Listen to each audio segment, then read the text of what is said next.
Hello दोस्तों, welcome back to my channel. This is Ranjit. तो चलिए, आज मैंने दो ट्रेड लिए थे सुबह सुबह। उसके पीछे का लॉजिक क्या था और उसमें मेरा स्टॉप लॉस हिट हुआ है, तो उसके पीछे का रीज़न भी क्या था कि क्या गलतियां मैंने इस ट्रेड में की थी। तो वो मैं आपको एक्सप्लेन करूंगा आज की वीडियो में। तो यहाँ पर मैंने चार्ट लगाया हुआ है बैंक निफ्टी का 5 मिनट्स का। जैसे कि आप देख रहे थे, लास्ट 2 दिन से अगर हम देखेंगे, यहाँ पे मार्केट ने अच्छा खासा बुलिश रैली दिया था इस लेवल से, जो कि एक अच्छा खासा सपोर्ट जोन है 42,250 से 230 तक। यहाँ पर अगर हम देखेंगे, यहाँ से अच्छा खासा बुलिश मूव मिला था और लास्ट फ्राइडे को भी यहाँ पे कंसोलिडेशन करके एक अच्छा खासा डब्ल्यू पैटर्न बना के ऊपर की तरफ मूव किया था मार्केट। तो सेम साइकोलॉजी के साथ मैंने आज मार्केट ओपन हुआ लगभग अराउंड 42,280 के आसपास, और धीरे धीरे मार्केट नीचे आने लगा। तो यहाँ पर नीचे आने के बाद यहाँ उसी लेवल के आसपास जो सपोर्ट जोन है, यहाँ पर मार्केट पॉज करने लगा। यहाँ पे एक कैंडल पहला पॉज किया, ये वाला कैंडल, उसके बाद दूसरा पॉज किया। तो मेरा यहाँ पर एक व्यू ये था कि अगर यहाँ पे पॉज करके इसका ब्रेकआउट करे तो मैं बुलिश ट्रेड मतलब बाय करूँगा यहाँ पे। जैसे कि एज पर प्लान मैंने यहाँ पे बाय किया ये कैंडल के हाई पे, और मेरा स्टॉप लॉस ये कैंडल था एसएल, और यहाँ पे मेरा एंट्री था। तो ये मैंने एज पर ये जो फर्स्ट और सेकंड और थर्ड कैंडल है उसने हाई ब्रेक किया, तो मैंने यहाँ पे एंट्री ले ली। और एंट्री लेने के बाद तुरंत मार्केट यहाँ से नीचे आ गए और मेरा एसएल हिट किया। तो एसएल हिट हुआ तो मैंने क्या किया कि यहाँ पर एक, मुझे लगा कि यहाँ पर अगर ये सपोर्ट जोन वीक हो रहा है, यहाँ पे दिख रहा है कि मार्केट अभी इसको भी ब्रेक करने लगा, तो यहाँ पे मैंने उस पोजीशन से एग्जिट होके, जैसे कि एसएल हिट हुआ उस पोजीशन से एग्जिट होके मैंने यहाँ पे सेल कर दिया 42,300 का। और यहाँ से भी मार्केट रिवर्स होके मेरा एसएल हिट हुआ। हालांकि एसएल मेरा यहाँ पे था, लेकिन मैं मुझे एज पर प्राइस एक्शन पता चला कि यहाँ पे ये फॉल्स ब्रेकआउट है, और यहाँ से मैंने तुरंत वो पोजीशन कट कर दिया। तो ये दो ट्रेड मैंने लिए थे, जो कि दोनों ही ट्रेड में मेरा एक में एसएल हिट हुआ, एक में मैंने एग्जिट किया। तो ऐसा क्यों हुआ? ऐसा मार्केट ने मतलब फॉल्स हमें सिग्नल क्यों दिया कि मैं ऊपर जा रहा हूँ, लेकिन यहाँ से ऊपर जाने का सिग्नल दिया, लेकिन वो ऊपर नहीं गया, नीचे गया। नीचे जाने का भी सिग्नल दिया कि यहाँ से मैं ये लेवल ब्रेक कर चुका हूँ, लेकिन फिर भी ब्रेकआउट फेल होने के बाद वो तुरंत ही धीरे धीरे करके ऊपर चला गया। तो चलिए फर्स्ट ट्रेड का हम देखते हैं कि फर्स्ट ट्रेड मैंने यहाँ पे लिया था, जो कि मेरा लॉजिक था कि एज पर लॉजिक कि यहाँ पे सपोर्ट है, और सपोर्ट के साथ यहाँ से बायर्स स्टेप इन हुए हैं और इसमें मार्केट ने पॉज भी लिया है, तो यहाँ से मार्केट ऊपर जाएगा। लेकिन पैरेलली अगर हम देखेंगे, ये कैंडल कौन सा था, 930 925, ये दोनों कैंडल जहाँ पे मार्केट ने पॉज लिया था बैंक निफ्टी में। तो सेम टाइम पे 930 925 कंटिन्यूसली निफ्टी 1 2 3 4 रेड कैंडल बना चुका था, और ये यहाँ से भी बना चुका था, और ये एक हमारे लिए पॉजिटिव साइन था कि मार्केट अभी कंटिन्यूसली रेड कैंडल बना के तो नीचे नहीं जाएगा, यहाँ से किधर तो पॉज लेगा।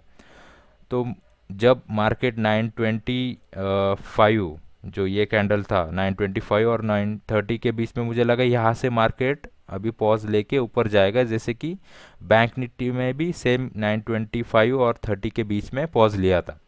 तो ये एक सिग्नल मिला, लेकिन कंटिन्यूसली रेड कैंडल बनाने के बाद यहाँ पर मार्केट ने थोड़ा बहुत तो अप मूव दिया, क्योंकि यहाँ पर निफ्टी ने थोड़ा पॉज लिया था। यहाँ पे लो देखेंगे, उसके बाद ऊपर गया, फिर से इसने पॉज लेके वो ब्रेकआउट फेल कर दिया बैंक निफ्टी का। अगर हम बैंक निफ्टी में जाके देखेंगे, तो बैंक निफ्टी ऊपर जाने की कोशिश तो कर रहा था ये 935 कैंडल पे, लेकिन ये ब्रेकआउट यहाँ पे फेल कर दिया और तुरंत नीचे आ गया। तो तुरंत नीचे आने के बाद मुझे लगा कि यहाँ पर जो सेकंड ट्रेड हमने लिया था, क्योंकि ये क्रूशियल लेवल है, ऑलरेडी सपोर्ट है, तो ये सपोर्ट ब्रेक करेगा। तो यहाँ पर भी मैंने ट्रेड लिया, ये तो ब्रेक किया इसने, लेकिन अगर हम साइमल्टेनियसली निफ्टी को देखेंगे, तो अभी ये पहले तो 1 2 3 4 कैंडल बनाए, लेकिन 5 6 रेड कैंडल बनाए।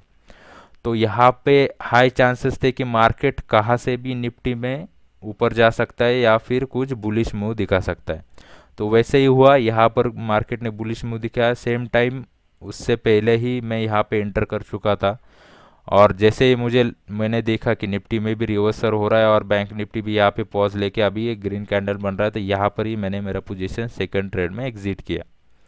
तो यहाँ पे दो पॉइंट ऐसे थे जो कि हम सीख सकते हैं कि एक तो है कि मार्केट कोरिलेशन, जैसे कि निफ्टी और बैंक निफ्टी अगर सिंक में चल रहे हैं तो आपका ट्रेड में बने रहना मतलब जायज़ रहता है। आप कंटिन्यूसली उस पर मतलब जब आप ट्रेड एग्जीक्यूट करते हो तब उसी समय अगर हम देखेंगे कि निफ्टी क्या कर रहा है बैंक निफ्टी के साथ, अगर आप बैंक निफ्टी पे ट्रेड कर रहे हो तो निफ्टी देखना पड़ेगा, अगर आप निफ्टी में ट्रेड कर रहे हो तो बैंक निफ्टी उस समय क्या ट्रेड कर रहा है, कहाँ पे ट्रेड कर रहा है, तो ये सब चीज़ें देखनी पड़ती है।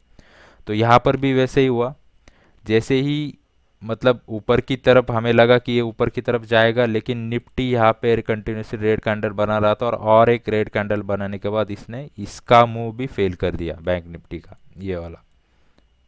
और उसके बाद नीचे आने के बाद लगा कि अभी ये नीचे जाएगा, लेकिन कंटिन्यूसली निफ्टी अगर कंटिन्यूसली रेड कैंडल बना के तो नीचे नहीं जाएगा उसके लेवल पे जहाँ पे लास्ट स्विंग था, तो कि लास्ट स्विंग लगभग अराउंड ये था 18,120 के आसपास।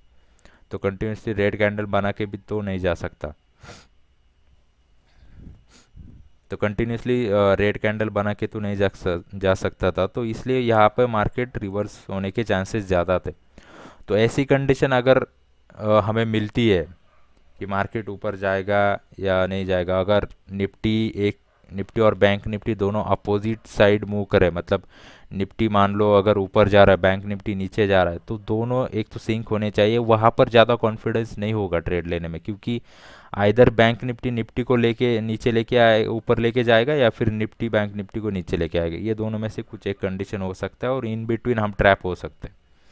तो इसलिए बेटर है दोनों का कंडीशन देखो, दोनों कहाँ पे ट्रेड करें, अगर दोनों सिंक में है तो ट्रेड में बने रहो, अगर ऑलरेडी आपने एग्जीक्यूट किया है तो वहाँ पे ये पहला कंडीशन था। दूसरा कंडीशन ये था कि अगर यहाँ पे फॉल्स ब्रेकआउट अगर मिला हमें, तो उसका रीज़न ये था कि कंटिन्यूस रेड कैंडल के बाद एक पॉज मिला,